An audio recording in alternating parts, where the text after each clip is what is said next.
Hello दोस्तों, आज हम पढ़ेंगे कोशिका के बारे में यानी कि सेल के बारे में। Multi choice question. पहला प्रश्न है हमारा, सर्वप्रथम कोशिका की खोज किसने की थी। तो दोस्तों, कोशिका की खोज किसने की थी ये हमें बताना है। तो हमारे ऑप्शन है, ऑप्शन ए एंटन वन लीeuwenhoek, न्यूटन, रॉबर्ट हुक और अलेक्जेंडर फ्लेमिंग। तो दोस्तों, जो ऑप्शन सी है रॉबर्ट हुक, यानी कि इन्होंने कोशिका की खोज की थी। तो ऑप्शन सी पर टिक लगाइए, रॉबर्ट हुक ने कोशिका की खोज की थी। दूसरा प्रश्न है दोस्तों हमारा, सर्वप्रथम जीवित कोशिका को किसने देखा था, यानी कि लिविंग सेल को किसने देखा था। तो दोस्तों, हमारा जो पहला ऑप्शन है एंटन वन लीeuwenhoek, न्यूटन, रॉबर्ट हुक और अलेक्जेंडर फ्लेमिंग। तो दोस्तों, जीवित कोशिका को सबसे पहले देखा था एंटन वन लीeuwenhoek ने। तो हमारा जो करेक्ट आंसर है इस प्रश्न का एंटन वन लीeuwenhoek। इन्होंने 1674 में सबसे पहले जीवित कोशिका को देखा था, यानी कि लिविंग सेल्स का स्टडी की थी, यानी कि जीवित कोशिका को सबसे पहले एंटन वन लीeuwenhoek ने देखा था, जबकि मृत कोशिका को देखा था 1665 में रॉबर्ट हुक ने। तो हमारा इस प्रश्न का आंसर होगा दोस्तों ऑप्शन ए एंटन वन लीeuwenhoek, इन्होंने सबसे पहले जीवित कोशिका को देखा था।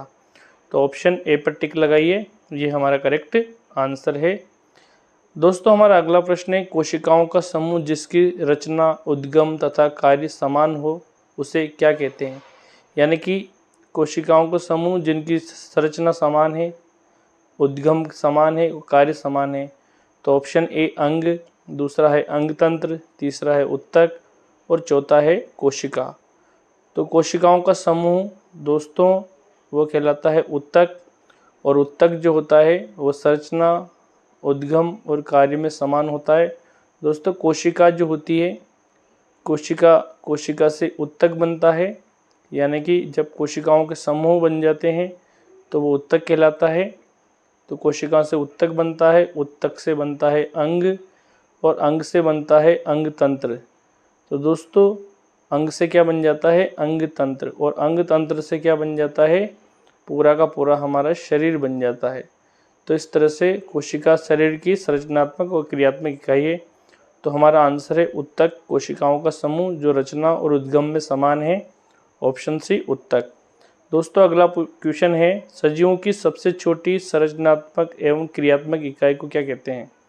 तो सजीवों की सबसे छोटी संरचनात्मक क्रियात्मक इकाई कहलाती है, क्योंकि कोशिका से उत्तक बनता है, उत्तक से अंग बनता है, अंग से अंग तंत्र बनता है और अंग तंत्र से शरीर बनता है।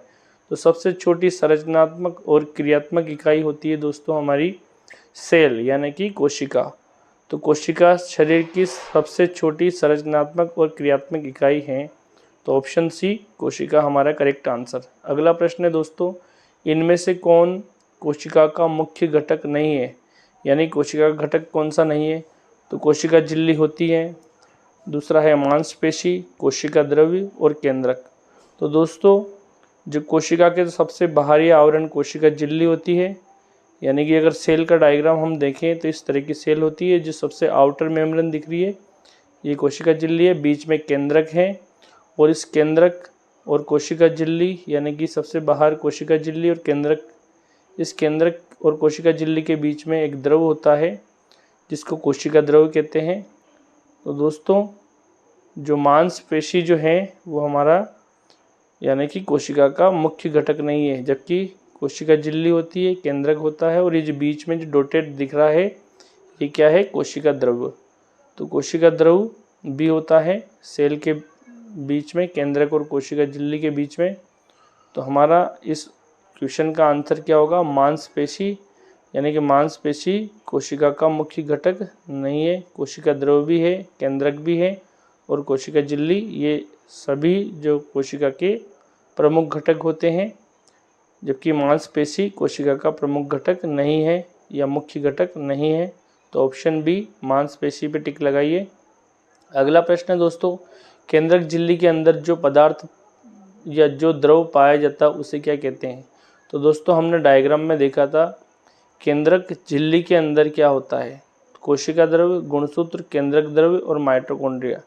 तो केंद्रक जो होता है, पूरी जो सेल है इस सेल के बीच में केंद्रक होता है, यानी कि न्यूक्लियस होता है, और न्यूक्लियस के बीच में भी द्रव होता है दोस्तों, उस द्रव को कहते हैं केंद्रक द्रव यानी कि न्यूक्लियोप्लाज्म।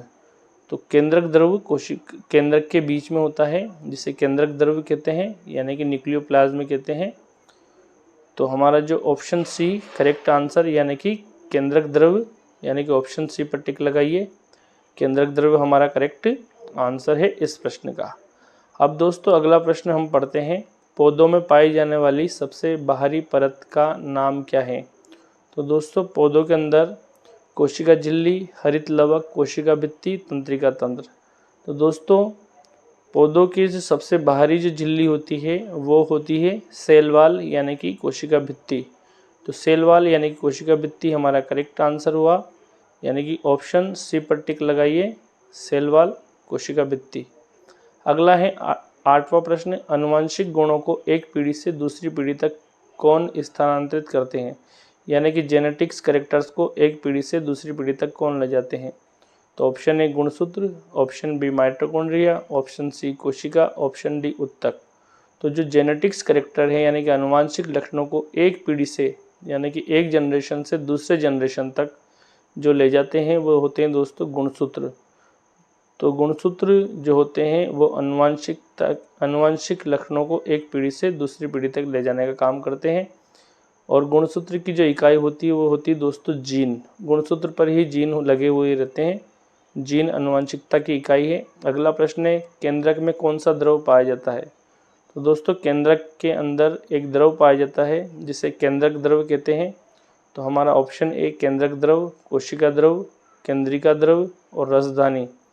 तो ऑप्शन जो है हमारा ए हमारा करेक्ट आंसर होगा, क्योंकि केंद्रक के मध्य जो द्रव होता है उसे केंद्रक द्रव कहते हैं यानी कि न्यूक्लियोप्लाज्म कहते हैं।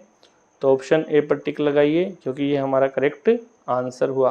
अगला प्रश्न पढ़ते हैं दोस्तों, जंतु कोशिका में क्या अनुपस्थित रहता है, यानी कि पादप कोशिका और जंतु कोशिका में अंतर भी बताना है इसी आधार पर। तो दोस्तों कोशिका झिल्ली, केंद्रक, कोशिका भित्ति, जीवद्रव। तो दोस्तों जंतु कोशिका में कोशिका भित्ति का अभाव होता है यानी कि कोशिका भित्ति नहीं पाई जाती है, जबकि कोशिका झिल्ली और केंद्रक और जीवद्रव ये तीनों ही जंतु कोशिका में पाए जाते हैं। कोशिका जो भित्ति जो होती है वो जंतु कोशिका में अनुपस्थित होती है, कोशिका भित्ति केवल पादप कोशिका में पाई जाती है। तो ऑप्शन सी कोशिका भित्ति जंतु कोशिका में नहीं पाई जाती। अगला प्रश्न है, क्लोरोप्लास्ट किस में पाया जाता है। तो दोस्तों क्लोरोप्लास्ट जो होता है जंतु कोशिका में, पादप कोशिका में, दोनों में किसी में नहीं। तो दोस्तों क्लोरोप्लास्ट के कारण पौधों का रंग हरा होता है, पत्तियों का रंग हरा होता है। तो ये केवल पादप कोशिका यानी पौधों की कोशिका में क्लोरोप्लास्ट यानी हरित लवक पाया जाता है। अगला प्रश्न है दोस्तों, अमीबा एक एकल कोशिकीय जीव है, इसके एक ही कोशिका में होता है। तो दोस्तों अमीबा एक ही कोशिकीय जीव है, इसमें एक ही कोशिका के अंदर अंतःग्रहण, पाचन, अवशोषण एवं उत्सर्जन और उपरोक्त सभी प्रक्रियाएं, यानी कि अमीबा के अंदर सभी क्रियाएं एक ही कोशिका के अंदर होती है, यानी कि अंतःग्रहण भी होता है एंडोसाइटोसिस, पाचन यानी कि डाइजेशन भी होता है, अवशोषण यानी कि एब्जॉर्प्शन भी होता है और उत्सर्जन यानी कि एक्सक्रीशन भी होता है।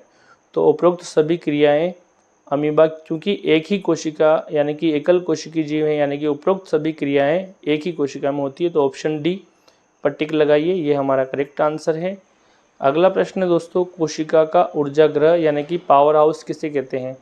तो दोस्तों कोशिका का ऊर्जा ग्रह वो हैं गुणसूत्र, माइटोकॉन्ड्रिया, कोशिका और उत्तक। तो दोस्तों कोशिका का पावर हाउस माइटोकॉन्ड्रिया कहलाता है, क्योंकि माइटोकॉन्ड्रिया के अंदर ही ऊर्जा का निर्माण होता है, कोशिकीय श्वसन प्रक्रिया यहीं पर होती है। तो ऑप्शन बी यानी कि माइटोकॉन्ड्रिया को कोशिका का शक्ति ग्रह या पावर हाउस कहते हैं। तो ऑप्शन बी पर टिक लगाइए। अगला प्रश्न है दोस्तों हमारा प्रश्न नंबर 14, रॉबर्ट हुक ने सर्वप्रथम कोशिका की खोज कब की थी। तो दोस्तों रॉबर्ट हुक ने सबसे पहले कोशिका की खोज देखिए इसमें 1668 ईस्वी में, 1665 ईस्वी में, 1689 ईस्वी में, 1635 ईस्वी में। तो दोस्तों रॉबर्ट हुक ने सबसे पहले जो कोशिका को 1665 ईस्वी में देखा था, जो कि बार्क ऑफ ट्री यानी कि कॉर्क के अंदर देखा था। तो ऑप्शन बी 1665 ईस्वी में। अगला प्रश्न है दोस्तों, मानव शरीर की सबसे लंबी कोशिका का नाम बताइए। तो दोस्तों मानव शरीर की सबसे लंबी कोशिका है रक्त कोशिका, पेशी कोशिका, तंत्रिका कोशिका, इनमें से कोई नहीं। तो दोस्तों जो तंत्रिका कोशिका होती है वो मानव शरीर की सबसे लंबी कोशिका है, लगभग ये 1 मीटर तक लंबी होती है। तो यानी कि ऑप्शन सी पर टिक लगाइए, यानी कि तंत्रिका कोशिका मानव शरीर की सबसे लंबी कोशिका है। न्यूरॉन सेल, इसे न्यूरॉन भी कहते हैं,